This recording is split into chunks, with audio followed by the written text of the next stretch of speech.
बिस्मिल्लाहिर्रहमानिर्रहीम, अस्सलाम वालेकुम। मैं हूं ईसा नकवी और मेरे साथ मौजूद हैं अदील सरफराज साहब। सुप्रीम कोर्ट को कवर करते हैं आईनी और कानूनी मामलात। जब भी सुप्रीम कोर्ट या हायर कोर्ट्स में जाते हैं तो उनके हवाले से बड़ी जामे किस्म की रिपोर्टिंग करते हैं। सबको मालूम है कि इस वक्त हर एक शख्स के जहन में ये सवाल है कि आखिर पाकिस्तान में इलेक्शंस, ख़ासतौर पर जो अभी सूबा पंजाब और खैबर पख्तूनख्वा के होने हैं, ये इलेक्शंस हो पाएंगे या नहीं। बिलाखिर फाइनली इस वक्त सुप्रीम कोर्ट ऑफ पाकिस्तान में पटिशन जो है वो पहुंच चुकी है पाकिस्तान तहरीक इंसाफ के थ्रू। जो स्पीकर हैं पंजाब असम्बली सब्तैन खान और दीगर जो हैं वो कुछ पटिशन्स दाखिल करने की भी तैयारी हो रही है। इलेक्शन कमीशन ऑफ पाकिस्तान ने जो फैसला दिया, अब उसके बाद कोई एतराज़ नहीं उठाया गया रजिस्ट्रार ऑफिस की जानिब से। ये कॉज लिस्ट में एक जिसको सप्लीमेंट्री कॉज लिस्ट कहा जाता है, उसमें कब तक आ सकती है, किस किस्म का बेंच बनेगा, और इस सारे हंगामे के दौरान एक वाज़े तौर पर जजेस को ब्लैकमेल करने का एफर्ट नज़र आता है हुकूमत की तरफ से।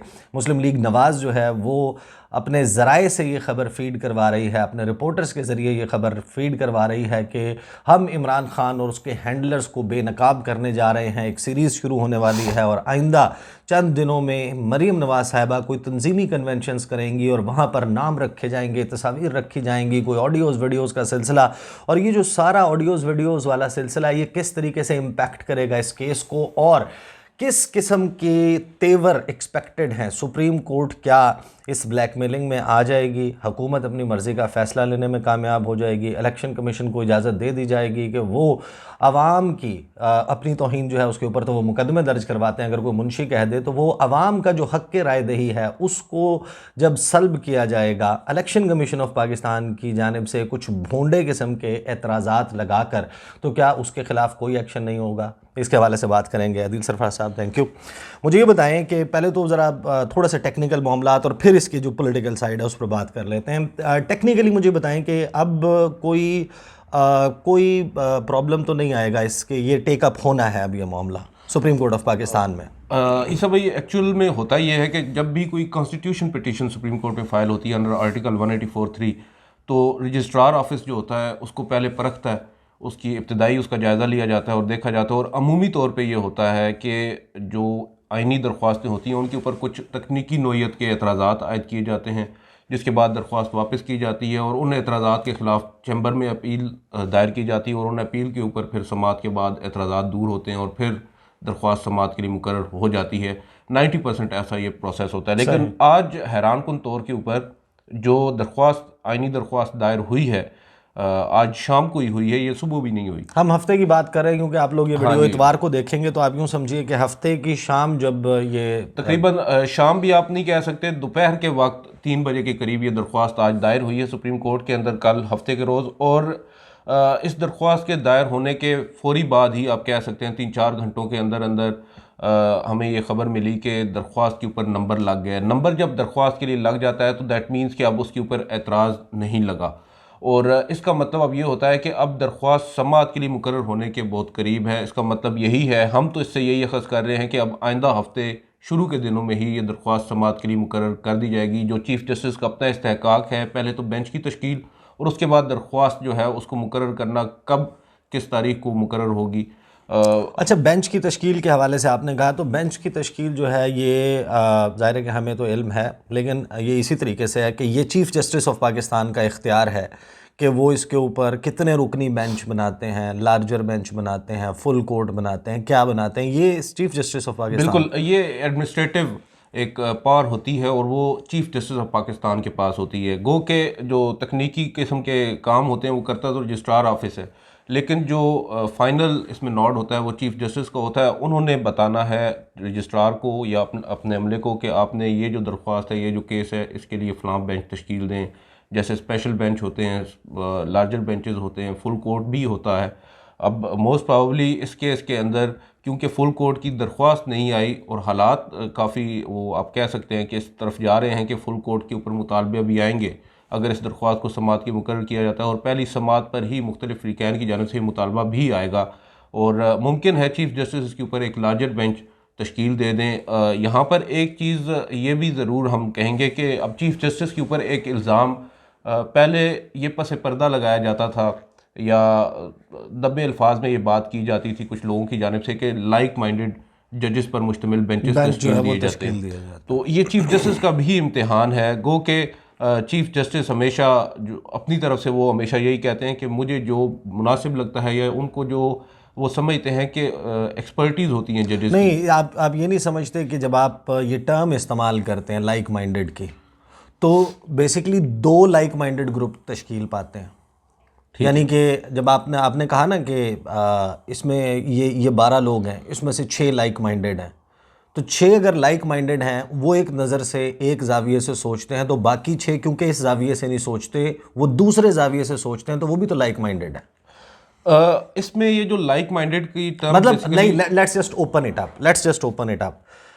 मुस्लिम लीग नवाज का कहना ये है, वो ये कहते हैं कि ये 4 जजेस ये प्रो पीटीआई हैं, कोई भी केस आए ये पीटीआई के हक में फैसला देंगे। जबकि जब वो 4 जजेस को आप हटा देते हैं, तो अगले जब 4 जजेस की बात करते हैं, तो इसका मतलब यह है कि ये वो 4 जजेस हैं, ये भी लाइक माइंडेड हैं और ये फैसला देंगे पीटीआई के अगेंस्ट। इसमें मैं थोड़ा सा आपसे डिफर करूंगा विद रिस्पेक्ट के वो जो दूसरी साइड के जजेस हैं उनमें हम जो आप कह सकते हैं इंडिपेंडेंट जजेस वो ज़्यादा हैं, वो किसी भी तरफ जा सकते हैं। गो के उनका एक माइंड सेट, जैसा कि आप खुद बता रहे हैं कि अक्सर होता है कि जजेस का जो माइंड सेट होता है वो पहले से बना होता है, या उनका जो एक कुछ सर्टन चीज़ों के ऊपर उनका एक स्टैंस होता है और वो पब्लिक होता है, पता होता है सबको कि क्या ये फैसला इस केस के अंदर देंगे। लेकिन जहाँ तक लाइक माइंडेड की बात है, ये टर्म स्पेसिफिकली यूज़ की गई है जस्टिस उमर अताब बंदयाल के टेन्योर के अंदर, और वो जो 2 से 3 जजेस हैं, फाजिल जजेस हैं। मैं उस बात से कुछ हद तक इत्तेफाक करता हूँ, कुछ हद तक नहीं भी करता, कि क्योंकि ये फाजिल जजेस ऐसे हैं कि इनके कुछ ऐसे केसेस भी हैं, कुछ ऐसे फैसले भी हैं जो हम हैरान होते हैं, जैसा कि डस का केस था। इसी तरह मुख्तलिफ ऐसे केस। अदील, मैं कहता हूँ कि ये 10 लोग हैं, इनमें से ये 5 लोग हैं इनको गर्मी पसंद है। इसका मतलब यह है कि मैं ये भी कह रहा हूँ कि जो बाकी 5 लोग हैं उनको गर्मी पसंद नहीं है। उसका बेसिकली तो एक नॉर्मल सी बात यह है कि उसका असर उनके फैसले पे नहीं होना चाहिए ना। गर्मी पसंद है या सर्दी पसंद है, फैसले पे नहीं आ सकता। मैं आसान करके बता रहा हूँ ना, लोगों को समझ आती है आसान बात। ठीक है।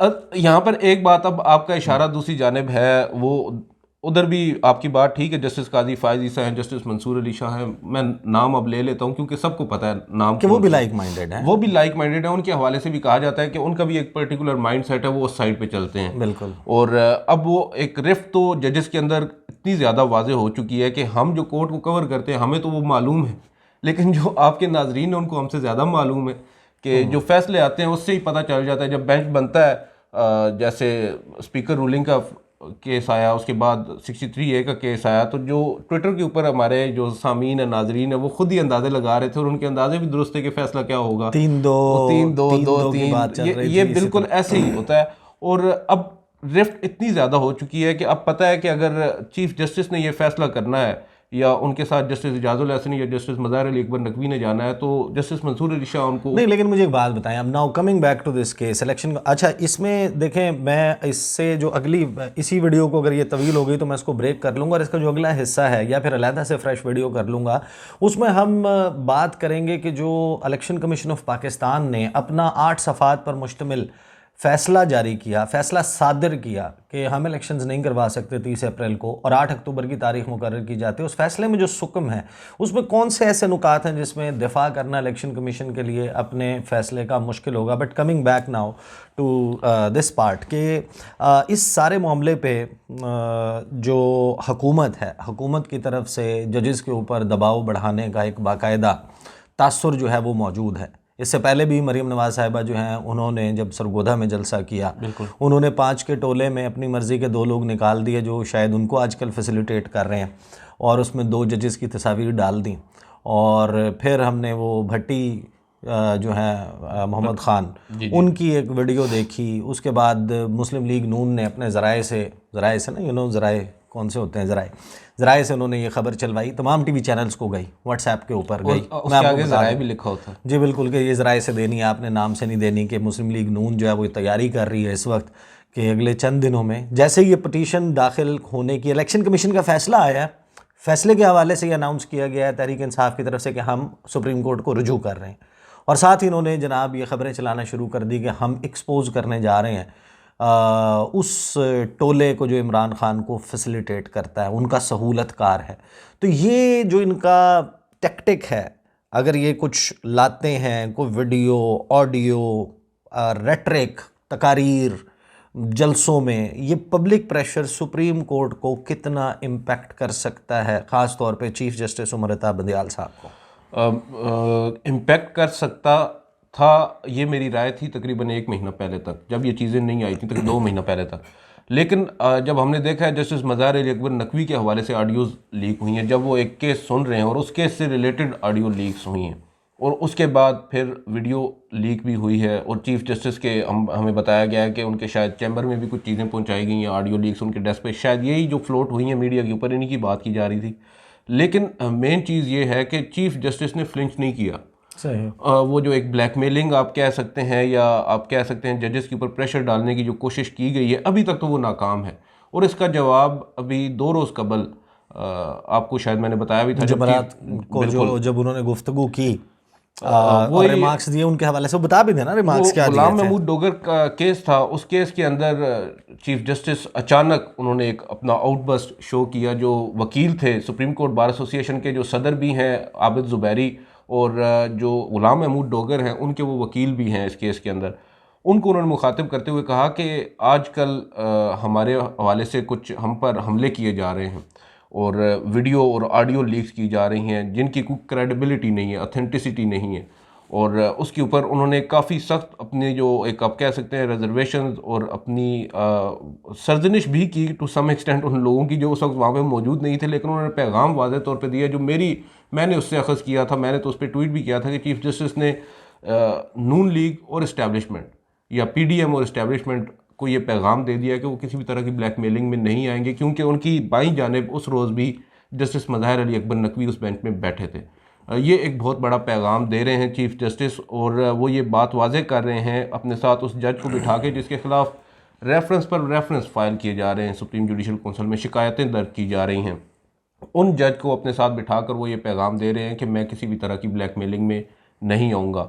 यहाँ पर चीफ जस्टिस को इस बात का आपको क्रेडिट ज़रूर देना चाहिए कि कम अज़ कम वो अपने इदारे के साथ खड़े हैं, अपने लोगों के साथ खड़े हैं, और जो उनके लोगों को रिडिक्यूल करने की कोशिश की जा रही है, क्योंकि पॉलिटिकली मोटिवेटेड है जो कुछ भी है। आज से 1 साल पहले तक तो इस तरह की मुहिम जजेस के खिलाफ नहीं चली, जब पानामा के फैसले भी आए थे, और उस लेवल तक बातें नहीं गई थी। जिस तरह आपने खुद बताया कि मरीम नवाज़ जो सिर्फ़ और सिर्फ साबिक वज़ीर आज़म की एक साहबजादी हैं, और उनको उस वजह से एक ओहदा मिल गया है, अदरवाइज़ उनकी स्टैंडिंग तो नहीं है, ना वो को वज़ीर हैं, ना को किसी और ओहदे के ऊपर हैं।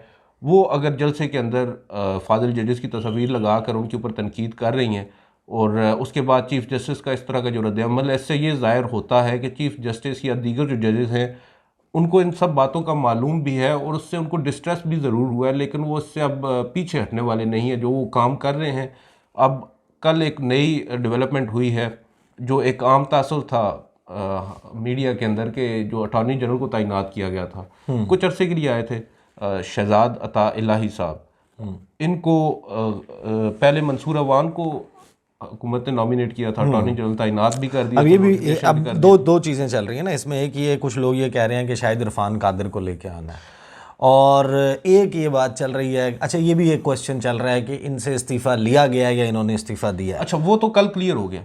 वो कल राना सनाउल्लाह ने गालिबन जियो के ऊपर शहजाद इकबाल के प्रोग्राम में ये बात खुद कही है कि एक पर्टिकुलर केस था जिसमें वो हुकूमत का जो नैरेटिव था वो नहीं अच्छी तरह उसको डिफेंड कर सके, तो इस वजह से हमने उनको हटा दिया।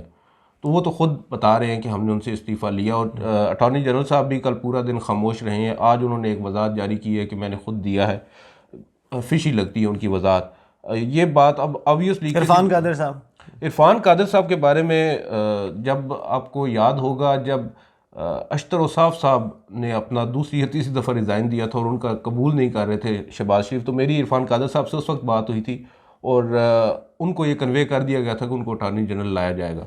लेकिन मेरे जो सोर्सेज हैं वो ये बताते हैं कि चीफ जस्टिस या सुप्रीम कोर्ट इरफान कादिर को एक्सेप्ट नहीं कर रही थी, जिसके बाद फिर मंसूर अवान का नाम फ्लोट हुआ और उनका नोटिफिकेशन भी हो गया, तो पता चला कि सुप्रीम कोर्ट इनको भी नहीं कर रही।